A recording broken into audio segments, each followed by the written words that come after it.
السلام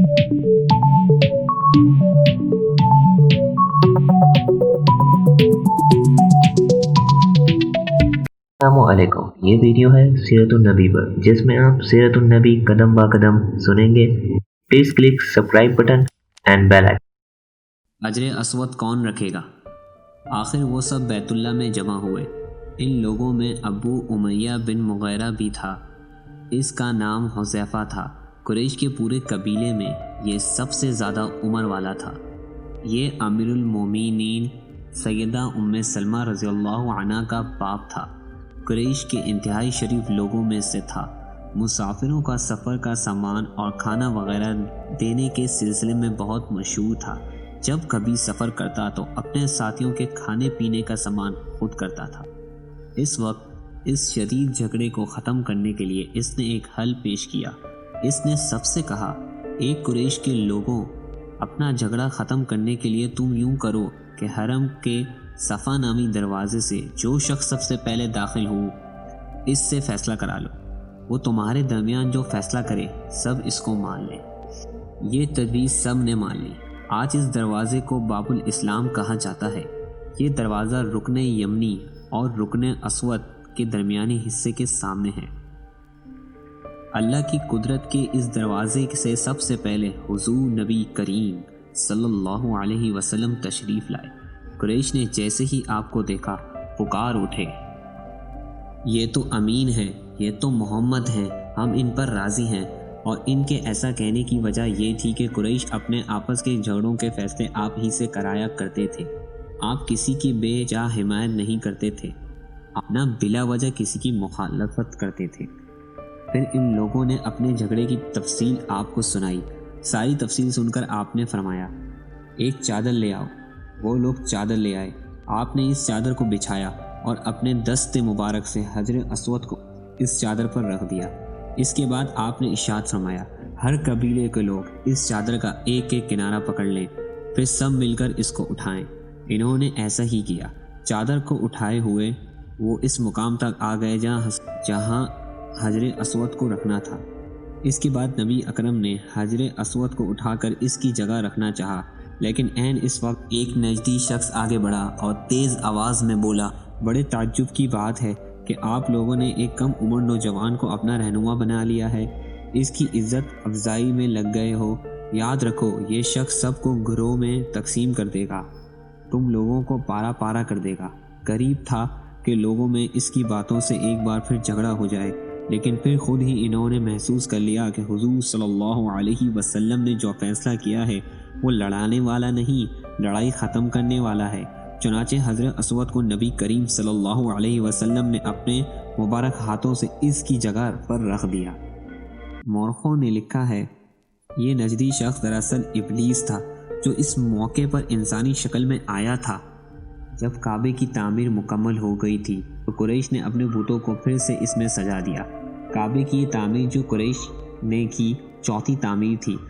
سب سے پہلے کعبے کو فرشتوں نے بنایا تھا۔ بعض صحابہ نے فرمایا کہ زمین و آسمان پیدا کرنے سے پہلے اللہ کا عرش پانی کے اوپر تھا۔ جب عرش کو پانی پر ہونے کی وجہ سے حرکت ہوئی تو اس پر یہ کلمہ لکھا گیا، لا الہ الا اللہ محمد رسول اللہ، اللہ تعالیٰ کے سوا کوئی معبود نہیں، محمد اللہ کے رسول ہیں۔ اس کلمے کے لکھے جانے کے بعد عرش ساکن ہوا۔ پھر جب اللہ تعالیٰ نے آسمانوں اور زمین کو پیدا کرنے کا ارادہ فرمایا، اس نے پانی پر ہوا کو بھیجا۔ اس سے پانی میں موجیں اٹھنے لگیں اور بخارات اٹھنے لگے۔ اللہ تعالیٰ نے ان بخارات یعنی بھاپ سے آسمان کو پیدا فرمایا۔ پھر اللہ تعالیٰ نے کعبے کی جگہ سے پانی کو ہٹا دیا، جگہ خشک ہو گئی۔ چنانچہ یہی بیت اللہ کی جگہ ساری زمین کی اصل ہے اور اس کا مرکز ہے۔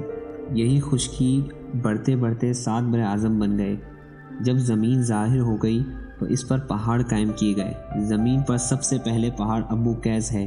پھر اللہ تعالیٰ نے فرشتوں کو حکم فرمایا، زمین پر میرے نام کا ایک گھر بناؤ تاکہ آدم کی اولاد اس گھر کے ذریعے میری پناہ مانگے۔ انسان اس گھر کا طواف کرے جس طرح تم نے میرے عرش کے گرد طواف کیا ہے، تاکہ میں ان سے راضی ہو جاؤں۔ فرشتوں نے حکم کی تعمیل کی۔ پھر آدم علیہ السلام نے خانہ کعبہ کی تعمیر شروع کی۔ اس کے بعد حضرت ابراہیم علیہ السلام نے خانہ کعبہ کی تعمیر کی۔ اس طرح قریش کے ہاتھوں یہ تعمیر چوتھی بار ہوئی۔ حضور اکرم صلی اللہ علیہ وسلم کی عمر مبارک 40 سال کے قریب ہوئی تو وحی کے اثار شروع ہو گئے۔ اس سلسلے میں سب سے پہلے آپ کو سچے خواب دکھائی دینے لگے۔ آپ جو خواب دیکھتے وہ حقیقت بن کر سامنے آ جاتا۔ اللہ تعالیٰ نے سچے خوابوں کا سلسلہ اس لیے شروع کیا کہ اچانک فرشتے کی آمد سے کہیں آپ خوف زدہ نہ ہو جائیں۔ ان دنوں ایک بار آپ نے سیدہ خدیجہ رضی اللہ عنہا سے فرمایا، جب میں تنہائی میں جا کر بیٹھتا ہوں تو مجھے آواز سنائی دیتی ہے، کوئی کہتا ہے اے محمد اے محمد۔ ایک بار آپ نے فرمایا، مجھے ایک نور نظر آتا ہے، یہ نور جاگنے کی حالت میں نظر آتا ہے، مجھے ڈر ہے اس کے نتیجے میں کوئی بات نہ پیش آ جائے۔ ایک بار آپ نے یہ فرمایا، اللہ کی قسم مجھے جتنی نفرت ان بتوں سے ہے اتنی کسی اور چیز سے نہیں۔ وحی کے لیے آپ کو ذہنی طور پر تیار کرنے کے لیے اللہ تعالیٰ نے فرشتے اسرافیل کو آپ کا ہمدم بنا دیا تھا۔ آپ ان کی موجودگی کو محسوس تو کرتے تھے مگر انہیں دیکھ نہیں سکتے تھے۔ اس طرح آپ کو نبوت کی خوشخبریاں دی جاتی رہیں، آپ کو وحی کے لیے تیار کیا جاتا رہا۔ اللہ تعالیٰ نے آپ کے دل میں تنہائی کا شوق پیدا فرما دیا تھا، چنانچہ آپ کو تنہائی عزیز ہو گئی۔ آپ غار ہیرا میں چلے جاتے اور وہاں وقت گزارتے۔ اس پہاڑ سے آپ کو ایک بار آواز بھی سنائی دی تھی، میری طرف تشریف لائیے اے اللہ کے رسول۔ اس غار میں آپ مسلسل کئی راتیں گزارتے، اللہ کی عبادت کرتے۔ کبھی آپ 3 راتوں تک وہاں ٹھہرے رہتے، کبھی 7 راتوں تک، کبھی پورا مہینہ وہاں گزار دیتے۔ آپ جو کھانا ساتھ لے جاتے تھے جب ختم ہو جاتا تو گھر تشریف لے جاتے۔ یہ کھانا عام طور پر زیتون کا تیل اور خشک روٹی ہوتا تھا، کبھی کھانے میں گوشت بھی ہوتا تھا۔ غار ہیرا میں قیام کے دوران کچھ لوگ وہاں سے گزرتے اور ان میں کچھ مسکین لوگ ہوتے تو آپ انہیں کھانا کھلاتے۔ غار ہیرا میں آپ عبادت کس طرح کرتے تھے، روایت میں اس کی وضاحت نہیں ملتی۔ علماء کرام نے اپنا اپنا خیال ضرور ظاہر کیا ہے۔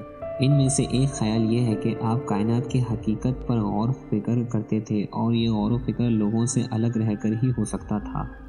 پھر آخر کار وہ رات آ گئی جب اللہ تعالیٰ نے آپ کو نبوت اور رسالت عطا فرما دی۔ آپ کی نبوت کے ذریعے اپنے بندوں پر عظیم احسان فرمایا۔ وہ ربیع الاول کا مہینہ تھا اور تاریخ 17 تھی۔ بعض علماء نے یہ لکھا ہے کہ وہ رمضان کا مہینہ تھا کیونکہ قرآن رمضان میں نازل ہونا شروع ہوا تھا۔ 8ویں اور تیسری تاریخ بھی روایت میں آئی ہے اور یہ پہلا موقع تھا جب جبرائیل علیہ السلام وحی لے کر آپ کی خدمت میں حاضر ہوئے۔ اس سے پہلے وہ آپ کے پاس نہیں آئے تھے۔ جس صبح جبرائیل علیہ السلام وحی لے کر آئے وہ پیر کی صبح تھی اور پیر کی صبح ہی آپ اس دنیا میں تشریف لائے تھے۔ آپ فرمایا کرتے تھے، پیر کا دن روزہ رکھو کیونکہ میں پیر کے دن پیدا ہوا، پیر کے دن ہی مجھے نبوت ملی۔ بہرحال اس بارے میں روایت مختلف ہیں۔ یہ بات طے ہے کہ اس وقت آپ کی عمر مبارک کا 40واں سال تھا۔ آپ اس وقت نیند میں تھے کہ جبرائیل علیہ السلام تشریف لے آئے۔ ان کے ہاتھ میں ایک ریشمی کپڑا تھا اور اس کپڑے میں ایک کتاب تھی۔ امید ہے کہ یہ ویڈیو آپ کو اچھی لگی ہوگی۔ پھر ملیں گے اس کے اگلے حصے میں، جب تک کے لیے اللہ حافظ۔